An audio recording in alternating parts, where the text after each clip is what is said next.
ესე იგი პირველი შედეგები არის კარგი, შეიძლება ითქვას ძალიან კარგი. რუსეთის უპირობო, ესე ვთქვათ, და ესე იგი ბეჭებზე ესე იგი დააწვინეს, შეიძლება ითქვას, იმიტომ რომ რუსეთის ჩარევა აქტიობა იყო მართლა უპრეცედენტო. ერთი თვის მანძილზე გადაუკეთა სომხეთს, ესე იგი მისი იმპორტის მნიშვნელოვანი ნაწილი, ხო, ესე იგი სოფლის მეურნეობის პროდუქტები, ის რაც ჩვენ პრინციპში გავლილი გვაქვს, ხო? ეს მაშინ ხდება, როდესაც რუსეთის ესე ვთქვათ, რაღაც პოლიტიკურად ხედავს, რომ ქვეყანა ისე არ ვითარდება, როგორც უნდა. ანუ არ ხდება კორუმპირებული, არ ხდება ესე ვთქვათ, მის ორბიტაში არ ექცევა. ამასთან ერთად, ხო, ფაქტობრივად იყო, აი სპეცოპერაცია, ხო, შეიძლება ითქვას, აი დესანტი, ესე იგი ელექტორული დესანტი, სადღაც 50-60,000, ესე იგი სომხეთის მოქალაქე, რომელიც ძირითადად რუსეთში ცხოვრობს, იმის გამო, რომ ცოტა პუნქტი იყო გახსნილი რუსეთში, მხოლოდ დიპლომატებს შეეძლო მონაწილეობას მიღება, ვერ მიიღებდნენ მონაწილეობას, მაგრამ დახარჯა 50 მილიონი დოლარი, ესე იგი კიდე რაღაც ანაზღაურება მისცა ჩასვა თვითფრინავებში და გააგზავნა სომხეთში, ხო? ანუ რუსული დესანტი დასვა ფაქტობრივად სომხეთში, ხო? ინტერვიუც იყო იმას ადამიანი იყო კურსკიდან და ამბობდა 50-55 ადამიანი ვართო და რუსეთს ნუ მოშორდებით რას ამბობთ. და ამის მიუხედავად, შეიძლება ამ ადამიანებმა რა თქმა უნდა რამდენიმე პროცენტი წაარქვეს, მაგრამ უპირატესობა ფაშინიანის იყო ასეთი დიდი, კი, მაღალი პროცენტი არ ქონდა, ესე იგი მისი პოპულარობის, მაგრამ დანარჩენი პოლიტიკური ძალები არიან სრულიად დისკრედიტირებულები. რუსეთმა შეიძლება ითქვას დაკარგა სომხეთი, ესე ვთქვათ, ინტელექტუალურად, მენტალურად ყოველგვარი სიმპათიების თვალსაზრისით. კი 2020 და პრინციპში აქამდე, ხო, თავისი ესეთი, ესე ვთქვათ, არაცივილიზებული მეთოდებით, ხო? ესეც, ხო? ამან ხო გამოიწვია ეს რეალურად ეს რუსეთის ქმედება იყო უკვე აი სასოწარკვეთილობით გამოწვეული.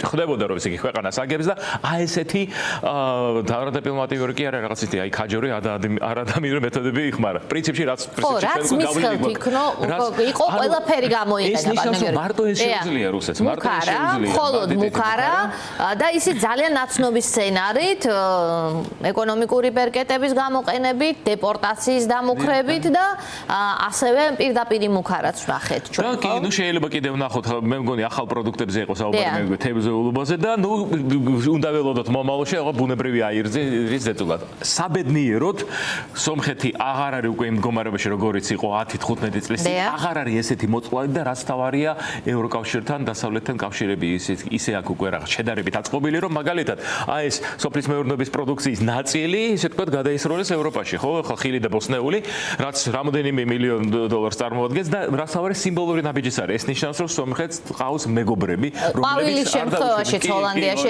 ძალიან სიმბოლური ჟესტი იყო, ხო? და ეს აჩვენებს ძალიან კარგად და პირდაპირ ამსხრევს ქართული ოცნების პროპაგანდასმა იმ ნაწილში, რომ შენ შეგიძლია რუსეთის პირისპირ დარჩენილმა მხოლოდ და მხოლოდ გადარჩე შენ იმ შემთხვევაში, თუ შენ ყავს ძლიერი პარტნიორები, თუ შენ გაქვს ვიღაცის იმედი, შენი სტრატეგიული პარტნიორების იმედი, ხომ? სომხეთის პრემიერ-მინისტრი ფაშინიანი იმიტომ დგამს სუვერენიტეტისკენ ამ ნაბიჯებს და რუსეთისგან დახსნის მცდელობა, იმიტომ არის მისი ასეთი მკაფიო, რომ მას აქვს თქვენც აღნიშნეთ ეს დასავლე პარტნიორების იმედი აქვს.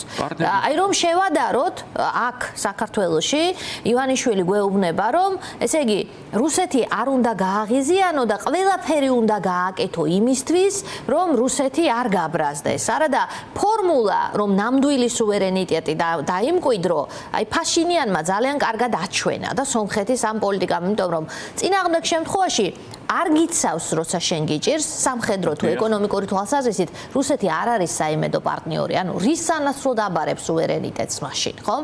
აი სომხეთის მაგალითი ამ კუთხით რომ შევაფასოთ, რეალური მშვიდობის და პარტნიორების იმედად ყოფნის და ჩვენ შემთხვევაში აი ორი პარალელი რომ გავაკეთოთ, რა ხდება? ეს ძალიან მნიშვნელოვანი ამბავია. შეიძლება თქვა სომხეთი იკავებს საქართველოს ადგილს, იმ პოზიციას, სადაც საქართველო იყო სულ რამდენიმე წლის წინ, სულ რაღაც ცოტა ხნის წინ. ნუ ესეც არ შემთხვევით ესე თქვა ახლა ჩვენი მთავრობის გამართლების თვალსაზრისით, ხო, სომხეთს ერთი კარგი მნიშვნელოვანი საზღვარი აქვს, რა თქმა უნდა, მაგრამ ამის მიუხედავად პირდაპირ მოწყვლადი იყო და პირდაპირ დამოკიდებული ეკონომიკურად სამხედრო ყველანაირი თვალსაზრისით რუსეთს. ბევრია და პრინციპში აი არსებობს რამოდენიმე ეგეთი პროევროპული პარტია სომხეთში, სამწუხაროდ ისინი პარლამენტში არ გავიდნენ, უმცირესობას წარმოადგენენ, რომლებიც ფაშინიანს აკრიტიკებენ ზუსტად აი ეგეთი აი ამ კუთხით, აი 8 წელიწადში რატომ არ მოახერხა კიდევ უფრო მოშორება რუსეთისგან, კიდევ უფრო ესე იგი რაღაც მოხსნა იმ ეკონომიკური კავშირი. თუმცა საკმარისი აღმოჩნდა იმისათვის, რომ გამოჩენილიყო სომხებს ყავს მეგობრები, ეს მეგობრები მარტო არ დატოვებენ. კი, ეს იქნება ეკონომიკური ესე იგი საშუალებები. ის მექანიზმი რაც საქართველოს აქვს, ხო ეს სომხეთს ჯერ არა აქვს DCFTA და ასოცირებულ აქვს ხელშეკრულება, რომელიც უფრო სუსტია ვიდრე ასოცირებული, მაგრამ დიდი იმედი მაქვს ძალიან ეს არის რამოდენიმე ესე იგი წლის ამბავი და ალბათ დადგება საკითხი დიდი იმედი დადგება რუსეთი საერთოდ ამას აჩქარებს თავისი აი უგუნური ქმედებებით და თავისი ეგეთი სიხისტით რომ სოხეთის დე ფაქტო აღარ არის უკვე აი მაშინ აი ოდება ესე იგი უსაფრთხოების ხელშეკრულების ორგანიზაციაში დე ფაქტო აღარ არის და ევრაზიული კავშირიდანაც გამოვა გამოვა მაშინ როცა მზად იქნება სომხეთი ამისთვის ხომ მაშინიანი ამას აჩქარებს ერთი აჩქარებს ესე იგი ევროკავშირთან დაახლოება უფრო ჩქარდება და ევროკავშირი დარწმუნებული ვარ ეხლა ჭირდება ხო success stories კავკასიაში როცა საქართველოს ეცნება შეიძლება ჭყალებში ხელიდან მეტი ფსონი დადოს რაღაც ერევანზე მით უმეტეს ამის საშუალება არის პოლიტიკური ნება რაც თავარი ქვეყანაში და რაც თავარი არის ხალხის მანდატი ძალიან მნიშვნელოვანი ხო რეალურად შეიძლება 61 ხმა კონდეს თუ ისე წარუკიანის პარტია გავიდა და თუ არ გავიდა ის 5 ხმაც გადანაწილდება და შეიძლება კონდეს 64-65% საკმაოდ კარგი უმრავლესობა არა კონსტიტუციური მაგრამ საკმარისი უმრავლესობა რომ გაატაროს თავისი ხალხ პოლიტიკა ესე იგი შეუფერხებლად და არავინ არ შეუშალოს ხედი. რუსეთი აი ესეთი სერიოზული სპოილერი არ იქნება. კი, აი მეც ვამბობ ეს შედეგი არის კარგი, ძალიან კარგი, მაგრამ არაფრიადი, იმიტომ რომ საკონსტიტუციო არ აქვს ამით შეუძლია რუსეთმა ესე იგი რაღაცა ესე თქვა რაღაცა პატარა ბერკეტი შეინარჩუნოს მაგალითად აი ეს სიტყვაზე საკონსტიტუციო ცვლილებასთან დაკავშირებით იმისათვის რომ აზერბაიჯანთან უფრო სწრაფად მოხდეს დაახლოება. მაგრამ ეს არის რა თქმა უნდა ამ შემთხვევაში ყარაბაღს ეხება, ხო?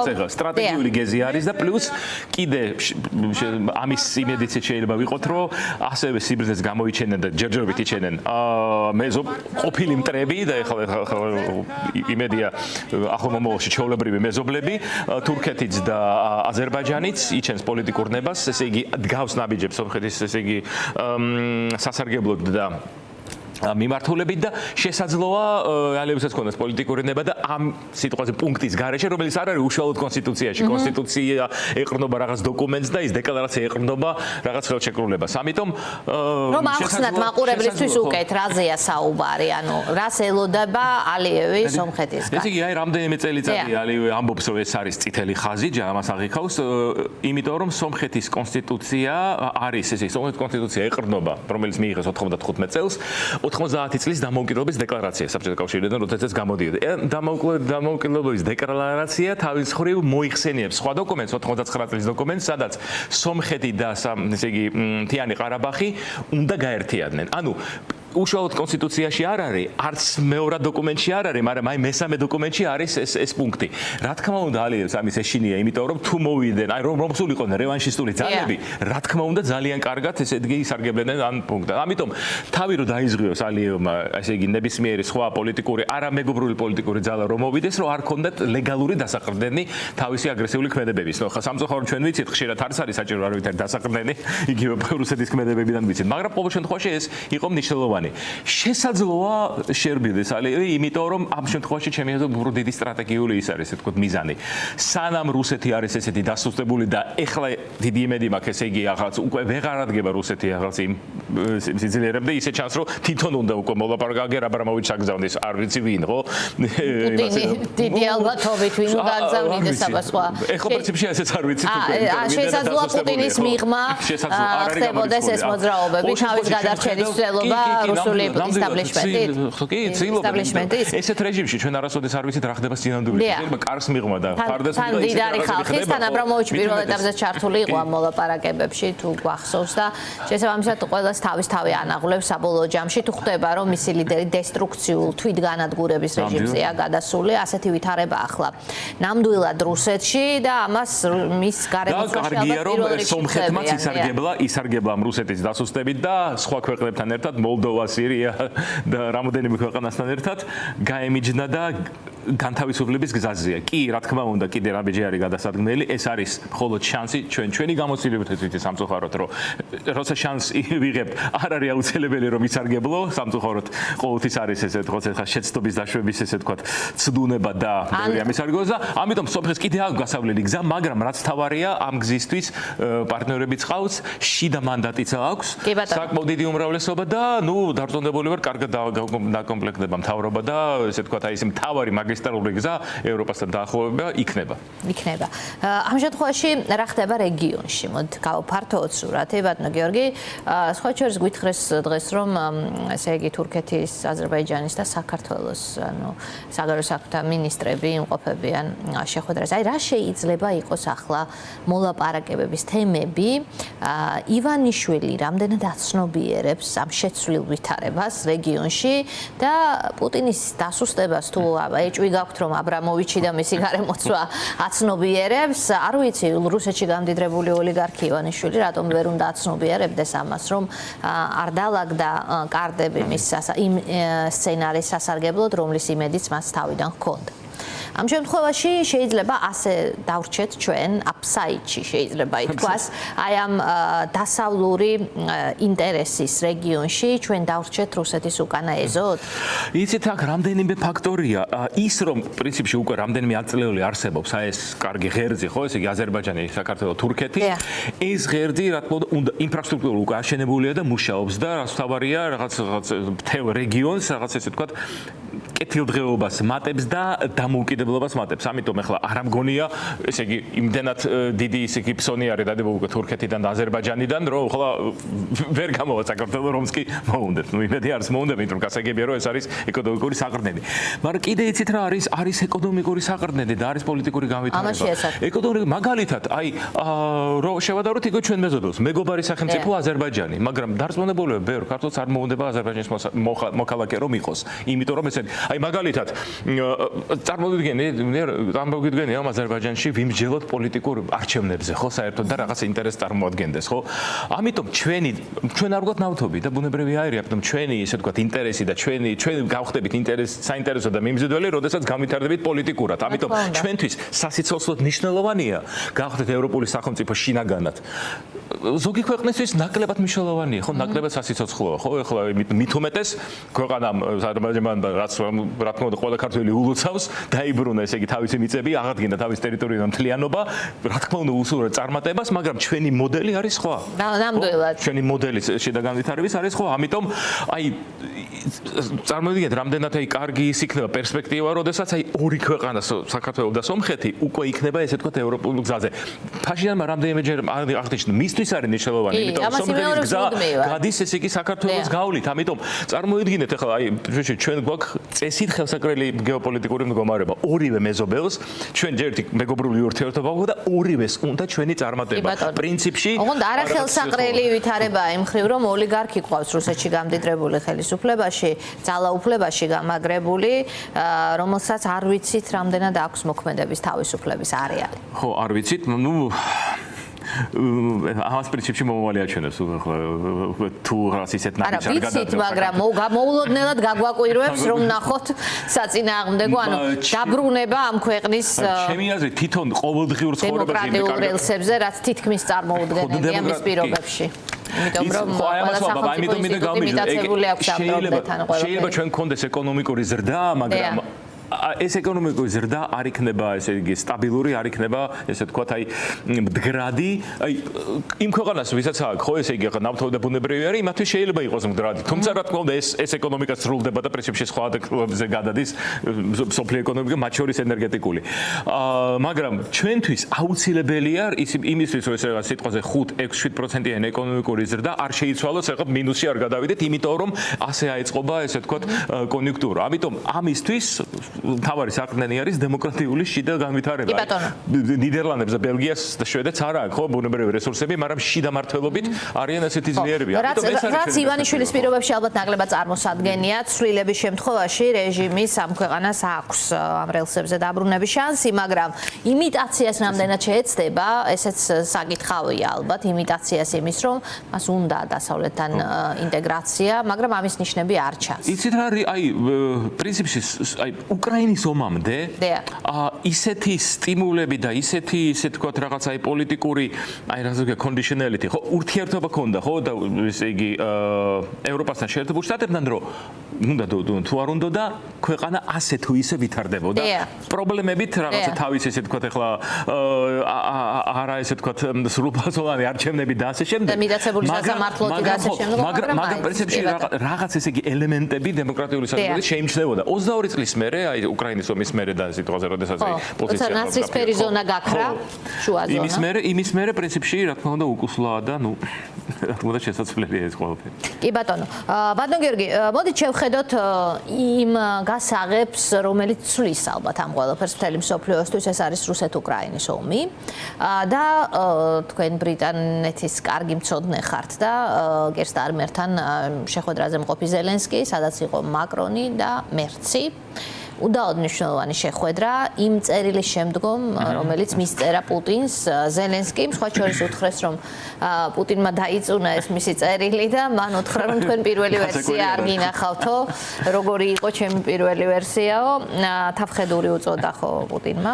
მაგრამ მოცემულობა, არა მოცემულობაც გვაქვს ამ ფრონტზე და დასავლეთის ევროპელების ვიტყოდი ძალიან მყარი პოზიცია, რომ უკრაინის უსაფრთხოება ევროპის უსაფრთხოების ხაზია. ეს რამდენად გაფიქრებინებთ, რომ რუსეთის დამარცხება ამ ომში გარდაუვალია?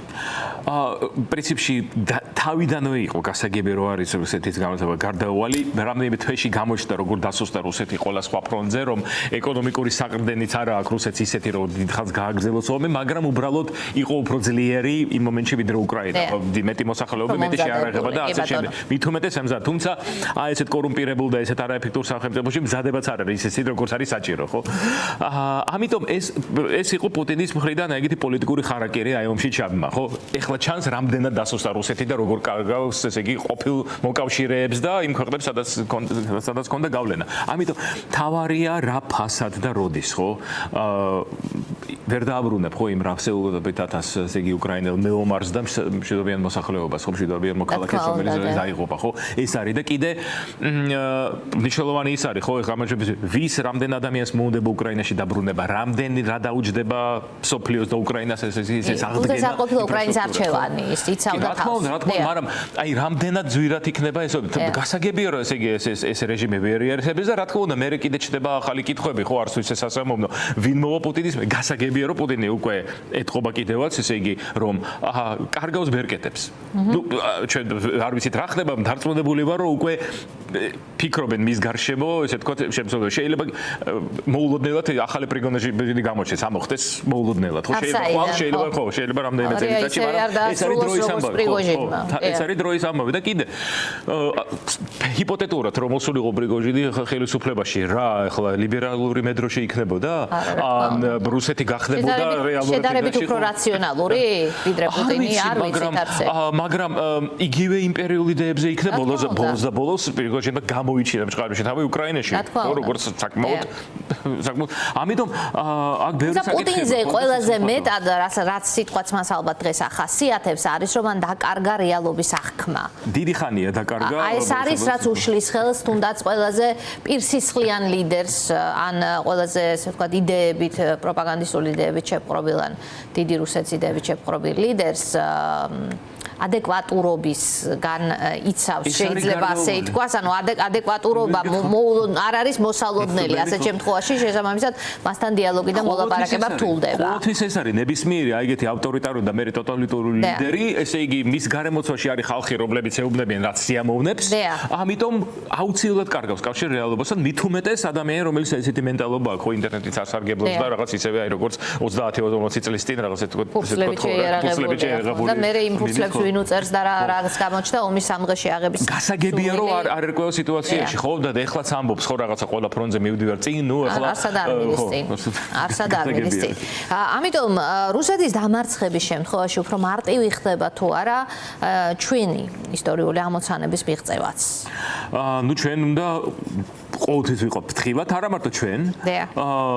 როგორ მოიქნევს კუც რუსეთი ეს სანამ საბოლოოდ დამარცხდება, ხო? აი ეგეთი თეორია, ხო, აი მედმენ თეორია, გიში ადამიანი თეორია, როგორიც არის, როგორც პუტინი, როგორც ამისთვის ჩვენ როგორ უნდა დავხვდეთ გზად. ეს დროის ამბავია, რო არის პრინციპში ხო მაშინ ხო მიწყვდეული ხო კუთხეში, რა და როგორი მოქმედებს, ხო? ამიტომ ჩვენ რა გვმართებს. ამიტომ ჩვენ გვართ გაძლიერება, ესე იგი მეგობრობის შეძენა, დაბრუნება და თავდაცვის უნარიანობის გაზრდა, ხო? გზად უნდა ვიყოთ ნებისმიერი სცენარისტვის, ხო?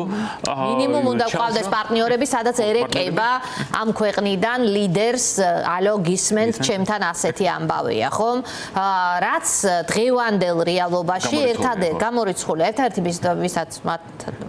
ვისთანაც მათ ერეკებოდათ იყო ურბანი, ისიც აღარ არის ხელისუფლებაში. ანუ მათ ფაქტობრივად საკუთარი თავი მოიქცეს იზოლაციაში და მოაქციეს ეს ქვეყანაც აბსოლუტურ იზოლაციაში. და პრინციპში ესე იგი ქვეყანა არის ამარა იმ ესე იგი გარშემო მოვლენებით, ხო? აი გამართლებაზე, ნუ ჯერჯერობით გვიმართლებდა წმინდა უსაფრთხოების თვალსაზრისით. რა ვიცი, უნდა ახლა ვილოცოთ როგორმე ესე იგი ვინატროთ რომ მომავალში ესე იგი გაგვიმართოს, მაგრამ მარტო გამართლება ეს ხო არ არის სტრატეგია, ხო? რა თქმა უნდა. რაღაცა ერთხელ გაგვიმართოს მეორეს, მაგრამ უნდა იყოს მზად ნებისმიერი სცენარისთვის. აი ეს მზადება არ ჩანს, რაც თავარია და რაც არის ყველაზე ცუდი. კი ბატონო, მოდით სომხეთში განვითარებული მოვლენების შეჯამებისკენაც რომ წავიდეთ, საქართველოს კუთხით ტრამპის კორიდორი, შესაძლებლობა, რომელსაც ფაშინიანის ხელისუფლებაში დარჩენის შემთხვევაში აძლევდა ამ რეგიონს ეს ინიციატივა. როგორ უყურებთ ამ მოახლოეს პერსპექტივას და ფაშინიანი ძალიან ხშირად ამბობს და ამერიკიდანაც არაერთხელ შემოთვალეს ჩვენთან, რომ საქართველოს შეუძლია გახდეს ამის ნაწილი. ოღონდ იქ არის პირობები, აქედან პასუხობენ, რომ ჩვენ არ გვიკითხავს არაფერი, რა უნდა გამოვასწოროთ. ეს ვითარება გვაქვს და საქართველოს სტრატეგიული პარტნიორი რამდენიმე წლის წინ შეერთებული შტატების დღეს მიჩნეულია ირანის სანქციების გვერდის არიდების მაშველრგოლად, ჩინეთის მოკავშირედ და რუსეთის ინფილტრაციის მაღალი დონის ქვეყნად. შესაბამისად, აი ასეთ პირობებში როგორ გესახებათ აი ამ ისტორიული შესაძლებლობების გამოყენების მცდელობა, თუნდაც ტრანზაქციულად. ჯერ ხო ვიზრუნოთ იმაზე, რომ ეს რაღაცა რეპუტაცია ავღადგინოთ, რომ დავარწმუნოთ შეერთებულ შტატებს, რომ მისი მოკავშირეობა პირველ რიგში, რომ ესე იგი ირანთან ურთიერთობა მარტო ვაჭრობით შემაიფარგლება, ისევე როგორც თავშე სომხეთის და აზერბაიჯანის შემთხვევაში. და ნუ, რა ვიცი, შედარებით კარგი ნიშანი ის, რომ რაღაც ანაკლიის სპორტზე რაღაცა შეჩერებულია დღესდღეობით ყოველ შემთხვევაში, ესე თქვა, ახლა ვითარება და თითქოს ახლა ჩინეთის არ ხდება, ხო? ჩინეთის სტრატეგიული ესეთი, ხო? პრობლემაში არ იქნება, ამიტომ ნუ ბევრი რაღაცაა გასაკეთებელი, მაგრამ არის გასაკეთებელი, უნდა იყოს პროაქტიული ქმედებები, ხო? ახლა აი ეს უნდა ჩანდეს, ხო, პოლიტიკური ნება ურთიერთობის რეალურის გამოსწორების. აი ჩვენ რაღაც ესეთი სიგნალებია, ხო, თითქოს რაღაცა კარგი რაღაც მოხდება, შედგება ესე თქვა სატელეფონო საუბარი გობახიძის და რუბიეს შორის, მე ჩამოვაღ დელეგაცია, მაგრამ ესეც ხო სიმბოლურია, ხო, რამდენად ესე იგი რა პრიორიტეტში. ვენსი ჩავიდა ერევანში ბაქოში, რუბიო ჩავიდა ერევანში, ჯერჯერობით საქართველოს ესე თქვა აი ამ რადარში არ არის. აუცილებლად უნდა მოიქცეს, იმიტომ რომ ეს არის ესე თქვა, აი შუა კორიდორი, მით უმეტეს რაღაცა ისეთი როცა დღევანდელ რუსეთის და დღევანდელ ირანის პირობებში არის ძალიან მნიშვნელოვანი, ესე იგი დამაკავშირებელი რგოლი, ხო, ევროპის და აზიის შორის. ცხადია, საქართველოს უნდა იყოს ამ იმაში ხა ჩაბმული და ნუ ხო ჩვენზე ეს ყველაფერი. კი ბატონო